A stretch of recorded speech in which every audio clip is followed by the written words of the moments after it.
compartilhar. Seja bem-vindo ao meu canal. Se você ainda não é inscrito, se inscreve para que você possa receber as notificações dos próximos vídeos. Eu quero, em poucos minutos, falar uma palavra de Deus para o seu coração. Então fique comigo, eu tenho certeza que Deus ele vai falar com você.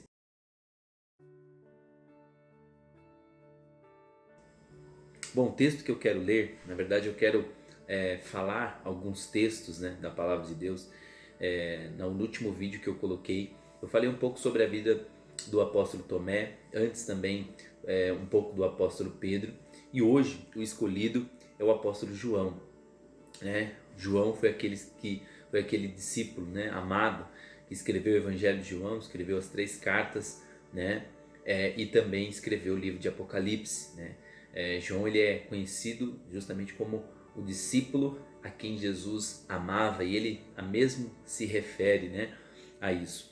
Lá começa a jornada dele em Marcos, no capítulo 3, no versículo 17, quando Jesus está elegendo os 12 discípulos, ele diz lá: Tiago, filho de Zebedeu, e João, irmão de Tiago, aos quais deu o nome de Boanerges, que significa filhos do trovão. É interessante esse apelido que Jesus ele coloca para os filhos de Zebedeu, chamando eles de filhos do trovão. Talvez por causa da personalidade de João, talvez João era aquele homem cheio de energia, aquele homem explosivo, e a gente vai começar a falar um pouco da vida dele. E uma das características de João é que ele era um homem muito intolerante. Lá no mesmo livro de Marcos, no capítulo 9, no versículo de número 38, diz assim: E disse-lhe João: Mestre, vimos um homem que em teu nome expulsava demônios, e nós lhes proibimos porque não nos segue. Jesus, porém, disse: Não lhe proibais, ninguém há que faça milagres em meu nome e logo a seguir possa falar mal de mim, pois quem não é contra nós é por nós. Em verdade vos digo que aquele que vos der a beber um copo d'água em meu nome, por ser discípulo de Cristo, de modo algum perderá o seu galardão. Então nós vemos aqui uma das características de João. Ele era uma pessoa intolerante, ele achava que só os discípulos de Jesus, aqueles que estavam andando de fato ali, caminhando com Jesus, poderiam expulsar os demônios, poderiam pregar o evangelho, poderiam levar as boas novas. Só que Jesus deixa claro que havia outros discípulos, que não caminhavam junto com Jesus, que não estava próximo, mas que foi enviado por Deus para fazer a obra. Por isso que nós não podemos pensar que só nós somos chamados, ou que só a nossa igreja é uma igreja de verdade, uma igreja séria. Existem outras denominações que pregam o evangelho, que são sérias. Existem outras igrejas que possuem muitos projetos sociais, que ajudam as pessoas e que levam a palavra de Deus, seja por motivações erradas ou não. O que nós devemos fazer é nunca falar mal de nenhuma autoridade, de nenhum líder, seja qualquer denominação que ele seja. Nós temos que orar por esses líderes, orar por essas pessoas, até porque cada um de nós vai ter que prestar contas ao Senhor de tudo que nós fizemos, seja de bem, as recompensas, seja do mal, as consequências. Então tudo que nós fizermos diante de Deus um dia vai ser pesado. Então João ele era intolerante, como se ele não quisesse que aqueles outros discípulos expulsassem os demônios, porque não era do grupo. Então, se não faz parte da minha igreja, não quero nem saber, quero estar longe dessas pessoas. Não, nós somos irmãos em Cristo Jesus. Então não importa a denominação, não importa a placa, nós somos a igreja do Senhor. O lugar onde eu congrego, o lugar onde eu me reúno, a liderança que eu estou debaixo, eu tenho que respeitar todos eles e obedecer todos eles, mas as outras denominações, elas também precisam ser respeitadas. Existem pessoas sérias, existem pessoas que fazem um grande trabalho, e eu tenho certeza que o Senhor está vendo todo o trabalho que está sendo feito em prol das almas, em prol das pessoas. Então nós não podemos, em hipótese alguma, falar mal de qualquer ministério, falar mal de qualquer líder. O próprio Davi, ele tinha um grande temor e disse: quem sou eu para tocar no ungido do Senhor? Então nós não podemos ser intolerantes, só achar que nós somos os bons, só achar que a nossa igreja é uma igreja séria, não. Existem outras também, né? E uma outra característica também de João é que ele era um certo ponto vingativo, né? A Bíblia fala em Lucas capítulo 9, tem uma passagem interessante lá em Lucas capítulo 9, no versículo 54, que diz assim, a partir do versículo 51: completando-se os dias para a sua ascensão, Jesus manifestou o firme propósito de ir para Jerusalém. Mandou mensageiros adiante de si, aos quais entraram numa aldeia de samaritanos, para lhe prepararem uma pousada. Mas não o receberam, porque viram que ele ia para Jerusalém. Os discípulos Tiago e João, vendo isso, perguntaram: Senhor, queres que mandemos que desça fogo do céu e os consuma, assim como fez Elias? Mas Jesus voltou-se e repreendeu-os e disse: Vós não sabeis de que espírito sois, pois o Filho do Homem não veio para destruir as almas dos homens, mas para salvá-las. Glória a Deus. Então veja que João, ele era vingativo. Isso era um fato, né? O fato dos samaritanos não receberem a Jesus já era para João um ponto de partida para quê? Para que ele orasse e Deus mandasse fogo do céu para consumir eles, né? Ele queria vingar os samaritanos, mesma coisa que Elias fez no Antigo Testamento. Então João, ele era a certo ponto vingativo. Nós vemos até hoje louvores, né, que falam sobre isso, né? Que quem te viu passar na prova não te ajudou, quando vê você na bênção vai se arrepender. Então hoje nós vemos até um certo ponto de vingança no meio dos cristãos, e isso não pode existir de hipótese alguma, né? Nós temos que orar e entregar, né, tudo para o Senhor. Por quê? Porque a Ele pertence a vingança. Nós não podemos vingar. Eu sei que tem certas situações muito difíceis, às vezes uma mãe que perde um filho de repente, né, de forma trágica, ou até mesmo por um assalto, alguma coisa, e aí aquela pessoa vai querer se vingar, né, da outra. Eu sei que existem situações difíceis, mas o próprio Jesus diz: minha, né, a própria Bíblia diz: minha é a vingança, eu a julgarei, diz o Senhor. Então nós não podemos fazer com as nossas próprias mãos, nós não podemos ser vingativos por alguma coisa que alguém fez contra nós. Nós temos que orar por essa pessoa, nós temos que entregá-la nas mãos de Deus. Não adianta a gente tentar agir, né, de maneira impensada, né? Não adianta a gente tentar agir dessa forma, porque nós só vamos atrair consequências graves para nós mesmos. Então João, além de ser, né, um homem explosivo, né, o próprio Jesus chama ele Tiago de Filhos do Trovão, pela sua personalidade, talvez por conta desse episódio aqui, né, que ele pede para Jesus orar para que fogo do céu venha e consuma os samaritanos, que Jesus apelida eles de Filho do Trovão, né? Pessoa explosiva, aquela pessoa cheia de energia, né? Então, além de ele ser explosivo, ele era intolerante, ele só achava, né, que eles faziam, né, o que ele fazia estava correto, o que os demais faziam não estava. Ele era uma pessoa vingativa, né? Ele queria se vingar, né? O próprio Tiago, né, na sua carta, ele escreve, né, os irmãos: vocês oram e não recebem. Por quê? Porque vocês oram com motivos errados, com propósitos errados. Porque os irmãos estavam orando para quê? Para que o outro irmão fosse prejudicado, orando para que outra pessoa, né, enfim, não conseguisse resolver sua situação e fosse de mal a pior. Então a oração era dessa maneira. Assim que eles estavam orando, só que Deus não responde esse tipo de oração, né? Muito pelo contrário, Deus rejeita esse tipo de oração, que é para querer o mal da outra pessoa, que é para prejudicar a outra pessoa. Então João, né, além dele ser intolerante, além dele ser vingativo, ele era também ambicioso, né?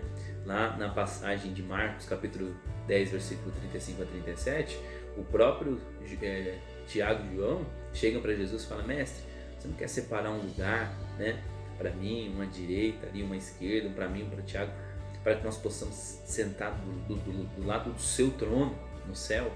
Então ele queria um certo ponto, um lugar privilegiado, queria um lugar de destaque, né? Ele queria estar entre o Senhor, no trono do Senhor. Então até certo ponto a ambição, acredito eu, que não é pecado. Quando eu tenho uma ambição de arrumar um emprego melhor, de ganhar um salário melhor, de fazer um curso, de estudar, tenho ambição de comprar uma casa, de comprar um carro, de comprar um bem material, enfim. Essas ambições, até certo ponto, elas são saudáveis. Só que tem coisas que passam do ponto. Tem coisas que a pessoa é tão egoísta que só pensa nela, não pensa nos outros. Ela está disposta somente a se satisfazer, né? Ela está somente disposta a satisfazer os seus desejos, seu ego, seu status, e não está nem aí com os outros, né? Imagina o que causou com os discípulos ali depois dessa declaração. Muitos deles devem ter pensado: por que eu não pensei isso antes? Por que eu não pedi um lugar lá? Né? E por incrível que pareça, o Tiago, ele foi o primeiro discípulo, né, a morrer, né? A Bíblia fala lá em Atos, né, que ele foi o primeiro mártir, né, que foi morto à espada, e João foi o último, né, dos discípulos do Senhor. Então João, ele era a certo ponto ambicioso. Nós temos que saber dosar, né, essa ambição, ter um equilíbrio para que a gente não venha ser egoísta demais e pensar só na gente e não pensar nos demais, né? E aí João, ele aprendeu, ele entrou na escola do amor. Ele era um homem vingativo, ele era um homem tolerante, ele era um homem ambicioso. Mas a Bíblia fala que nesse tempo que ele andou com Jesus, né, na Santa Ceia, ele reclinava a sua cabeça no peito de Jesus. Ele aprendeu com Jesus, vendo aquilo que Jesus fazia, os milagres, as curas, né, o amor que Jesus tinha. E a Bíblia fala que nas suas cartas ele demonstra um outro João, um outro tipo de pessoa. Lá em 1 João, no capítulo 2, né, de 1 João, no versículo 9 e 10, 1 João 2, 9 e 10, ele diz assim: aquele que diz que está na luz e odeia o seu irmão, até agora está nas trevas. Olha que coisa. E aquele que ama o seu irmão permanece na luz, e nele não há nenhum tropeço. Olha que mudança na vida de João. Olha como ele, a partir dele se encontrar, né, de fato com Jesus e andar com Jesus nesse tempo, olha que mudança que aconteceu. Olha as palavras que ele usa. Aquele que está na luz odeia o seu irmão, né? Aquele que diz que está na luz mas odeia o seu irmão ainda está nas trevas. Ele não se converteu, né? Ele ainda não está com a sua consciência, né, sensibilizada pela palavra, por Deus, né? No capítulo 3 ainda de 1 João, no versículo 14, ele diz mais assim, ó: nós sabemos que já passamos da morte para a vida porque amamos os irmãos. Quem não ama permanece na morte. Todo o que odeia o seu irmão é homicida, e vós sabeis que nenhum homicida tem a vida eterna permanente em si. Nisto conhecemos o amor, que Cristo deu a sua vida por nós, e devemos dar a nossa vida pelos nossos irmãos. Olha como ocorreu uma mudança na vida de João. Ele deixa bem claro que assim como Cristo deu a sua vida por nós, nós também devemos dar a nossa vida pelos nossos irmãos. Olha quantas pessoas, né, que te procuram, pessoas que procuram você quando precisam de ajuda, pedem um conselho, uma palavra. Essas pessoas você precisa entender. Talvez Deus tenha colocado elas na sua vida para que você venha dar a sua vida por elas, para que você venha fazer de tudo por elas. Quando dar a vida, fala de sacrifício, fala de você fazer de tudo por essa pessoa, ainda que ela tenha falhado com você, ainda que ela tenha errado com você, ainda que ela tenha te magoado, te entristecido. Você precisa amar, porque assim como nós entristecemos o Senhor, já pensou se Ele não nos perdoasse? Já pensou se Ele não apagasse nosso passado por todas as vezes que nós o entristecemos pelos nossos pecados? Então, se alguém te entristeceu, se alguém fez mal para você, perdoe essa pessoa. Perdoe assim como Ele, o Senhor, nos perdoou, assim como Ele apagou o nosso passado. Nossos pecados foram levados lá na cruz, né? E João ainda fala, no capítulo 4, no versículo 7 ainda da sua carta, a carta dele vai falar só isso: amor, luz, né, e vida. As 3 cartas dele vai falar sobre isso, né? O 4:7 diz assim: amados, amemos uns aos outros, pois o amor é de Deus. Quem ama é nascido de Deus e conhece a Deus. Aquele que não ama não conhece a Deus, porque Deus é amor. Nisso se manifestou o amor de Deus para conosco, em que Deus enviou o seu Filho unigênito ao mundo para que por meio dele vivamos. Nisto está o amor, não em que nós tenhamos amado a Deus, mas que Ele nos amou e enviou o seu Filho como propiciação pelos nossos pecados. Olha que coisa interessante. No 11 diz assim: amados, se Deus assim nos amou, nós também devemos amar uns aos outros. Ninguém jamais viu a Deus, mas se amarmos uns aos outros, Deus está em nós e em nós é aperfeiçoado o seu amor. E nisto conhecemos que estamos nele e que ele em nós, por ele ter nos dado o seu Espírito. E vimos e testificamos que o Pai enviou o seu Filho como Salvador do mundo. Então, se nós queremos de fato ser discípulos do Senhor, nós devemos amar uns aos outros. Se de fato Deus está em nós, então o seu amor é aperfeiçoado através das nossas vidas. Tanto que, se alguém quiser conhecer o amor de Deus através de você, como que será? Como é que essa pessoa de fato encontrará Jesus através das suas atitudes, da sua maneira de viver, da sua maneira de agir? Se Deus quisesse revelar para as pessoas o que Ele é através da sua vida, né? Como é que as pessoas veriam Ele?